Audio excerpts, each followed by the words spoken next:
வணக்கம் ராதிகா.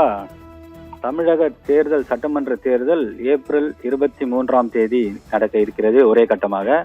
இதற்கான வேட்புமனு தாக்கல் 30ஆம் தேதி, அதாவது மார்ச் 30ஆம் தேதி முதல் வேட்புமனு தாக்கல் தொடங்கி இருக்கிறது.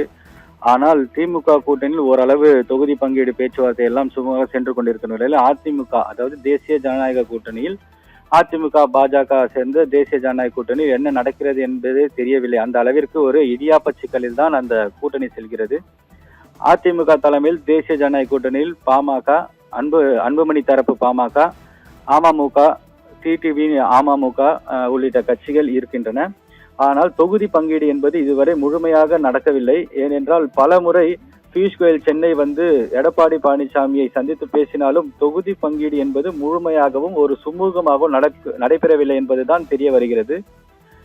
அதிமுக கூட்டணியில் பாஜக மற்றும் கூட்டணி கட்சிகளுக்கு எத்தனை இடம் என்பது குறித்த ஒரு உத்தேச பட்டியலும் இதுவரை வெளியாகவில்லை. ஏனென்றால் அந்த அளவிற்கு ஒரு குழப்பம் நீடிக்கிறது. பாஜக அதிக தொகுதிகளை கேட்பதாகவும், அதாவது பாஜக, அமமுக, பாமக உள்ளிட்ட கட்சிகளை இணைத்து பாஜக அதிக தொகுதிகளை கேட்பதாகவும், அதிமுக அதற்கு ஒத்துழைப்பு தராததுமே இதுவரை இழுபறிக்கு காரணம் என கூறப்படுகிறது.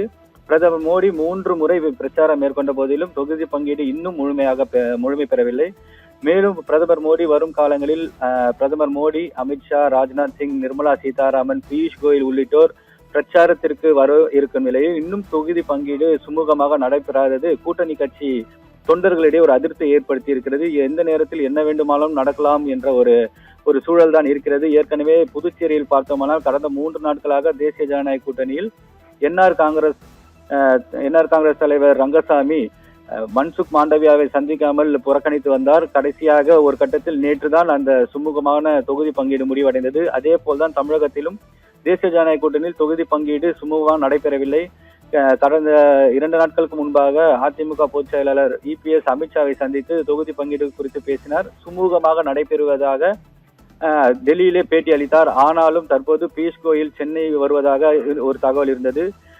இன்று மதியம் சென்னை வருவதா பியூஷ் கோயல் மாலை 4 மணி அளவில் அதிமுக பொதுச் செயலாளர் எடப்பாடி பழனிசாமியை சந்தித்து தொகுதி பங்கீட்டை உடன்பாடு கையெழுத்தாகும் என கூறப்பட்ட நிலையில் பியூஷ் கோயல் இன்று வருகிறாரா இல்லையா என்றே தெரியவில்லை. அந்த அளவிற்கு ஒரு குழப்பமான சூழல் நீடிக்கிறது. ஏற்கனவே தேசிய ஜனநாயக கூட்டணியில் உள்ள பாமக அன்புமணி மற்றும் டிடிவி தினகரன் டெல்லியில் முகாமிட்டு அமித்ஷா மற்றும் பியூஷ் கோயலை சந்தித்து பேச இருக்கின்றனர்.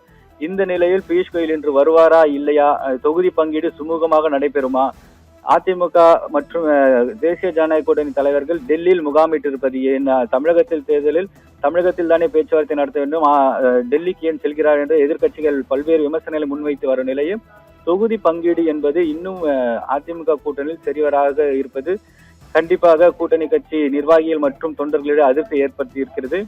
பியூஷ் கோயல் வருகை குறித்த அதிகாரப்பூர்வ தகவல் வந்த பின் தான் அதிமுகவுடனான தொகுதி பங்கீடு உடன்பாடு கையெழுத்தாகும். அதன் பின்னர் தான் அதிமுக தரப்பில் தேர்தல் களம் சூடுபிடிக்க தொடங்கும். பிரச்சாரம் தொடங்க இருக்கும் நிலையில் இந்த தொகுதி பங்கீடு காரணமாக பல்வேறு குழப்பங்கள் நீடிப்பதால் தொண்டர்கள் மிகவும் ஒரு அதிருப்தியான சூழ்நிலை இருக்கிறார்கள். விரைவில் தொகுதி பங்கீடு நடத்த பாஜக தலைமையும் அதிமுக தலைமையும் முடிவெடுக்க வேண்டும் என்பது தற்போது அதிமுக தொண்டர் மற்றும் நிர்வாகிகளின் கோரிக்கையாக இருக்கிறது. ராதிகா, தகவல்களுக்கு நன்றி அகிலன்.